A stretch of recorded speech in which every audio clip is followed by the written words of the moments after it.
Mesdames, Messieurs, c'est l'heure de l'information sur Eden Télévision. Merci de nous préférer. Bienvenue à toutes et à tous. Au sommaire de ce journal, au Tchad, les nouvelles mesures d'austérité mises en place par le régime Déby début 2018 affaiblissent considérablement le pouvoir d'achat des ménages. Être incarcéré pour sorcellerie en 2018, oui, c'est possible et c'est le cas de plusieurs femmes en Centrafrique. Nous nous rendrons dans ce journal à la prison Bembo de Bangui pour faire ce constat. La 90e cérémonie des Oscars, c'est dans quelques jours. Découvrez quelques nommés dans cette édition. Bienvenue à nouveau.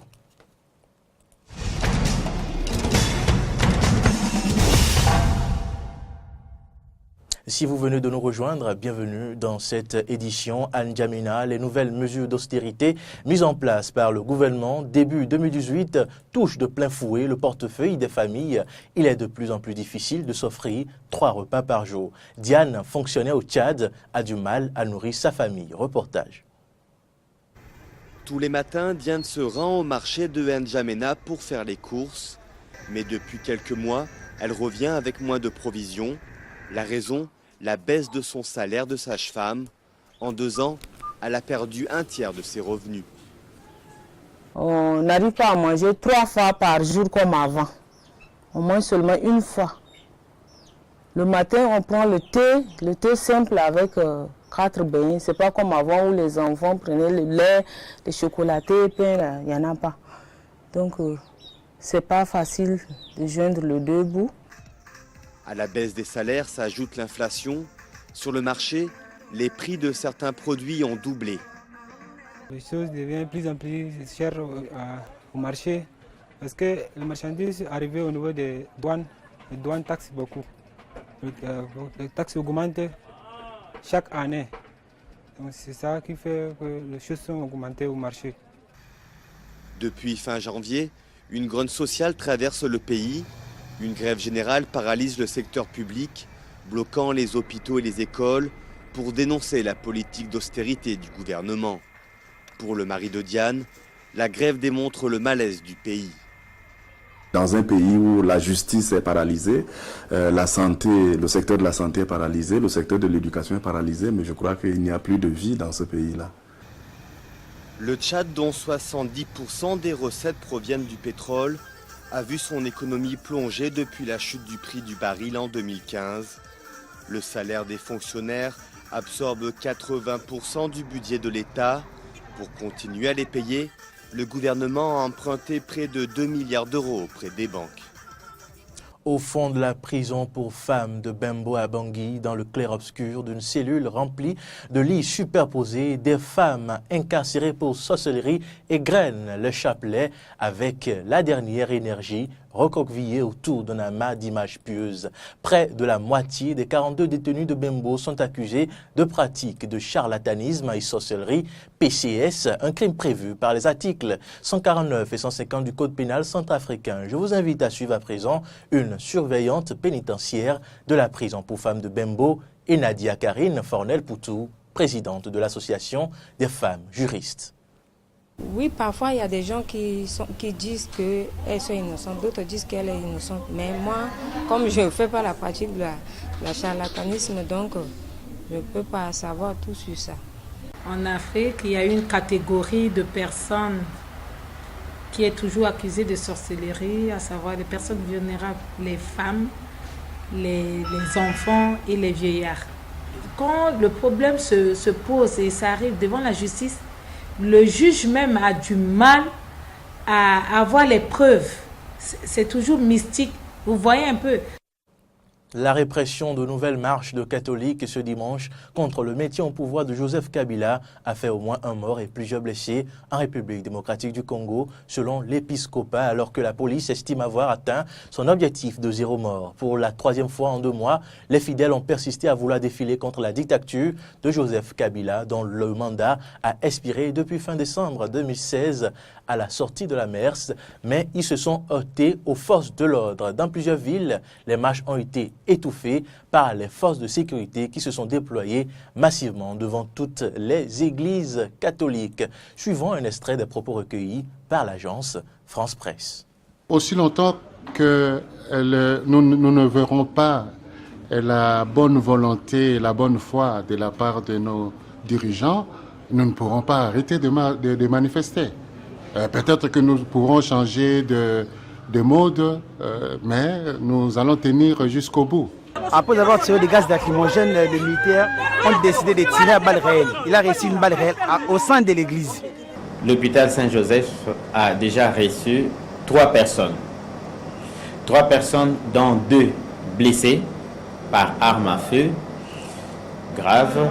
Et la 3e personne qui a reçu aussi une balle dans la poitrine, qui est décédée. Vraiment, nous sommes en train de déplorer au moins ces actes ignobles qui sont en train de ces soldats à restreindre les droits des manifestations, un droit reconnu par contre dans notre constitution. Un pouvoir commence à se battre contre son propre peuple, c'est le monde en envers. Le pouvoir est là pour protéger le peuple. On achète les armes contre les éventuels envahisseurs extérieurs, pas contre son peuple. Là, c'est fini, il n'y a plus de pouvoir. Au Libéria, la question du droit de la terre est l'un des principaux défis qui attend le gouvernement de George Weah. Elle est au cœur de conflits récurrents entre les communautés rurales et les grandes compagnies qui exploitent de nombreuses concessions du pays. Reportage. Dans ce champ, au nord-ouest du Libéria, de jeunes palmiers à huile se dressent à perte de vue, en lieu et place de ce que les habitants du village voisin espéraient être une clinique ou une école. Ils appartiennent à la compagnie malaisienne Sim Darby, l'un des 4 grands producteurs d'huile de palme opérant au Libéria. Nous les avons priés de nous laisser cette parcelle de terre pour notre développement. On négociait sur la nature du développement et puis ils ont dit qu'on devait leur envoyer une lettre.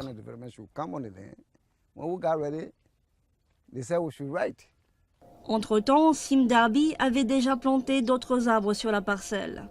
Au Libéria, l'immense majorité des terres appartient par défaut à l'État, qui peut octroyer des concessions à des compagnies pour en exploiter les ressources.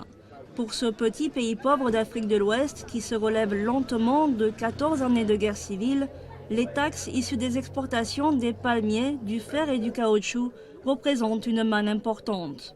Mais les contrats, souvent opaques, sont parfois source de litiges avec les populations locales qui vivent sur ces terres et les exploitent depuis des générations et sont souvent mis devant le fait accompli. L'accord a été signé au plus haut niveau par nos députés et nos sénateurs. Un projet de loi censé réglementer ces pratiques est dans les tuyaux depuis 4 ans. Ces communautés occupent les terres depuis très longtemps et elles pensent déjà en être propriétaires. Or, d'un point de vue légal, la terre ne leur appartient pas, ils la squattent seulement. Donc cette loi cherche à donner à ces gens-là la terre qui leur revient de fait. Plusieurs fois bloquée et amendée, cette loi, si elle est adoptée, marquerait une première étape dans la résolution du conflit. George Weah, le nouveau président, s'y est engagé. Mode à présent et on quitte le continent. Depuis qu'il a commencé à dessiner des robes à 5 ans, Louis-Gabriel Nucci savait qu'il voulait être un créateur de mode. À 30 ans, son jeune label lancé il y a 6 mois est sur le point de faire son entrée dans le monde du mode. Mais derrière ce succès espéré, il y a beaucoup d'organisation et de planification. Je vous invite à suivre ce reportage. 9h30, le salon Première Vision vient d'ouvrir ses portes au nord de Paris. Mais ce jeune créateur français a déjà presque fini de passer ses commandes dans ce grand rendez-vous international de la mode. En fait, je fais un noir, un gris et je garde la base blanche. Moi, je sais assez précisément ce que je veux, en fait. Comme ça évite de faire perdre du temps à tout le monde, en fait. Et voilà, je sais que j'ai besoin de tel tissu, tel grammage pour telle pièce. Louis-Gabriel Nucci n'a plus que 3 mois pour finir sa collection d'été 2019 qu'il va présenter à la Semaine de la mode masculine à Paris en juin.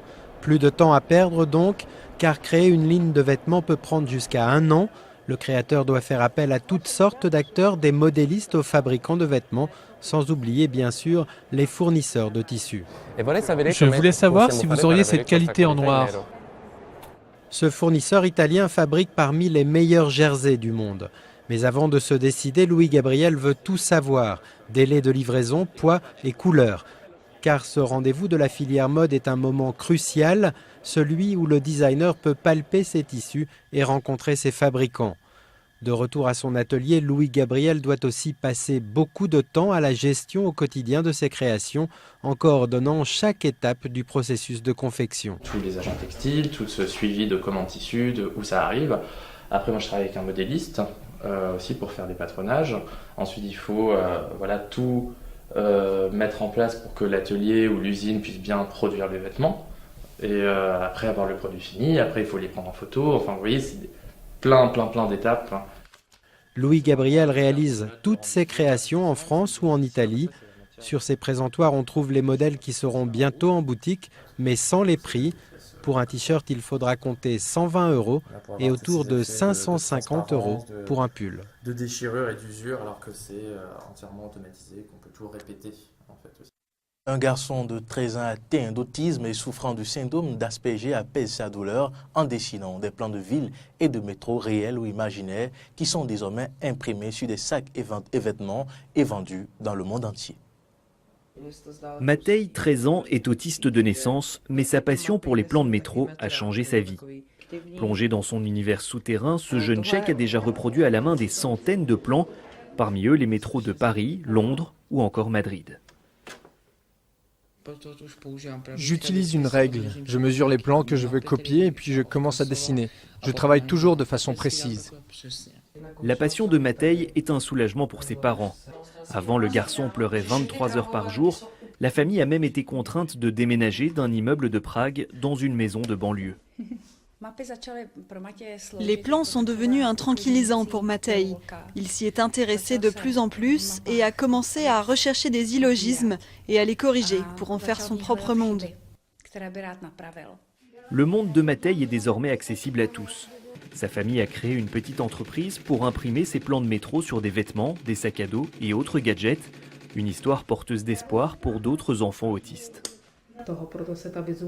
Les méthodes de visualisation et de structure sont utilisées pour éduquer les enfants atteints d'autisme, car elles leur permettent d'avoir un ancrage dans leur incertitude. La famille de Matej cherche désormais un investisseur pour agrandir son entreprise et embaucher plus de personnes handicapées. Quant au principal intéressé, son rêve est d'aller à Londres et prendre le métro.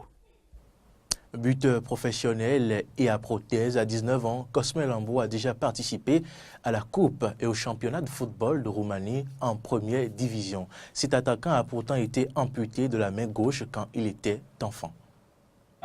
Comme tout footballeur professionnel, Cosmin sait comment se remettre d'une chute sur le terrain. Mais pour se relever après un méchant tacle de la vie, il a dû puiser au fond de lui-même. Attaquant du club historique Petrolul Ploiești, non loin de Bucarest, il porte une prothèse à la main gauche. Il est le seul footballeur roumain à jouer en championnat professionnel en dépit d'un handicap. J'avais 4 ans quand j'ai commencé à jouer au foot. Un terrible accident s'est produit quand j'avais 7 ans. J'étais dans le village où j'ai grandi avec des amis quand, au carrefour, un poids lourd a viré à droite. Il s'est déséquilibré et a écrasé ma main. Cosmin a perdu ses doigts et la quasi-totalité de sa paume. Après 4 opérations difficiles et 3 mois d'hospitalisation, il a repris le football et remporté plusieurs titres de meilleur buteur avant de passer en senior. C'est un battant, un caractère fort. Il a la joie de vivre et le désir de performance. C'est comme ça qu'on peut décrire Cosmin. Le foot représente toute sa vie. Il est né pour ça. Malgré un beau palmarès national, le club où il joue depuis 13 ans a été placé en faillite en 2016. Grâce à la mobilisation rapide des supporters et des anciens joueurs, l'équipe a tout repris de zéro. Elle est en tête de la 3e division roumaine et espère bientôt monter en 2e. Un défi collectif, accompagné d'un secret espoir pour Cosmin. Je veux qu'on me regarde comme un jeune normal, sans trop insister sur ma main gauche. Quand on pense à Cosmin Lambrou, je ne veux pas qu'on pense au jeune sans main, mais à celui qui marque beaucoup de buts et qui joue si bien. Cosmin rêve d'intégrer un jour l'équipe roumaine de football. Mais pour cette année, il a un souhait plus urgent, collecter 8 000 € pour une nouvelle prothèse. Un appel aux dons a été lancé. Cinéma à présent pour mettre un thème à cette édition. À l'approche de la 90e cérémonie des Oscars le 4 mars, nous vous proposons de découvrir l'identité en images de quelques nommés dans les principales catégories. Il s'agit notamment de l'acteur américain Denzel Washington, nommé pour l'Oscar du meilleur acteur pour son interprétation dans Roman J. Israel-esque.